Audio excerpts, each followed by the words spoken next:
my name is Jacquiline Macharia. I am a researcher and reporter at Nation Media Group. I essentially do more data journalism with a bit of investigative journalism, a bit of post-cent research. When I started and joined Nation Media Group as an intern, I was surprisingly placed on the data desk. So from the very beginning as an intern, I have always had that interest to get into doing data and data journalism. And when you look at audiences nowadays, a lot of people are craving for such kinds of content that is more like in-depth research. A lot of people don't want to sit through the big reports and the big numbers and analyze them.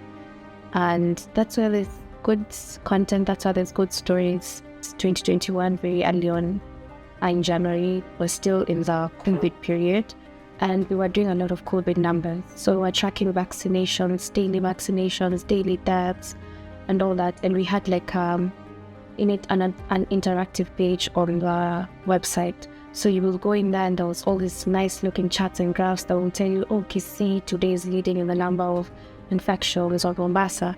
And that looked really interesting for me as an intern. And so I stayed on that path. There was an opportunity to attend the African Investigative Journalism Conference. So a colleague of mine just said, oh, I think this will be great. You guys did a good story on Sudan. I think you should apply. The story I worked on alongside my colleague, Mike Campbell, we worked together at Nation Media Group, was more of an open source led kind of story.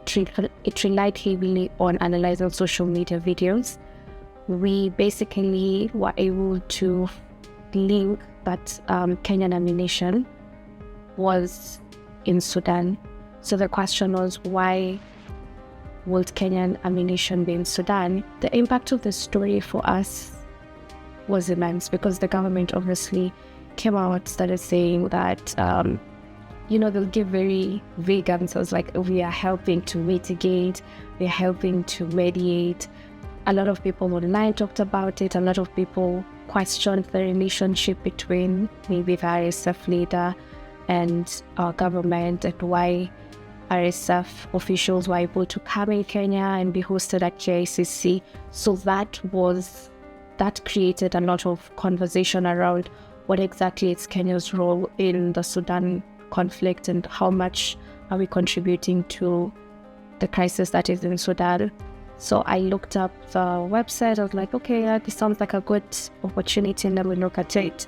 So when I looked at it, I applied. That's my very first interaction with VITS, because we knew VITS were the ones who were hosting the conference. The conference was like a really good chance to, first of all, meet people at VITS, like Dr. Dinesh, and also just meet other investigative journalists, are doing amazing work across the continent. You get to exchange ideas with them. You get to learn what other people, especially from West Africa, South Africa, what other people are doing in their spaces, how they are navigating the challenges that come with investigative journalists. And then after that, after the AIGC, which is the African Investigative Journalism Conference, I had a chance now to be invited to go to Malaysia now for the Global Investigative Journalism Conference.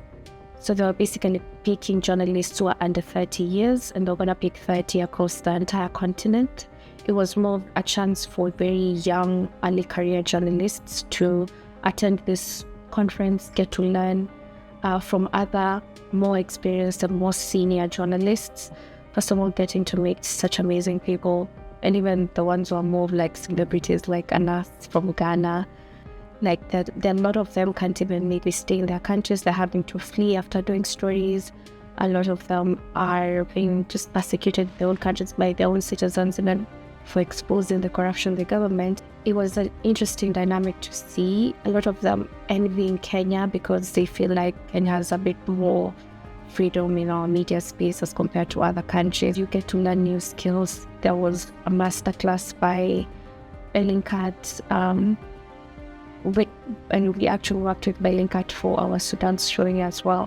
Every single journalist who presented will give you like a new perspective, satellite imagery, how to track ships, how to track people online, how to investigate like what is it called, like organized crime and corruption, going to Malaysia, and now meeting even more people, because there's like 1,500 people, and it's the best of the best in the industry. There were obviously sessions from OSINT. I prioritized on that because that's the area I really want to focus on. A lot of sessions on data journalism. There was a session particularly on how to get data in data scarce context, which is a thing for us here in Africa. And also you get to also see just how difficult it is for investigative journalists to work in countries where media freedom is very literally shrunk. It's almost non-existent. Firstly, everything that I learned, I 100% plan to use it in the next projects that I do, and also just the number of connections you make, because you meet a lot of people who are from other countries and they are just looking for that journalist to work with at home. I think one of the most important things at the GIJC that people were talking about was we need more collaboration when it comes to investigative journalism, because it gets harder and harder to do it alone. And I think even the Sudan story is like a good example, because if we didn't collaborate with Bellingcat, I don't think we would have been able to do the story the way we did it. And you also learn a lot about software that you can use to better your stories and to do more research for your stories. And it's software I wouldn't know, because it's just not sitting somewhere online. It's like these journalists have created these things, have created these platforms.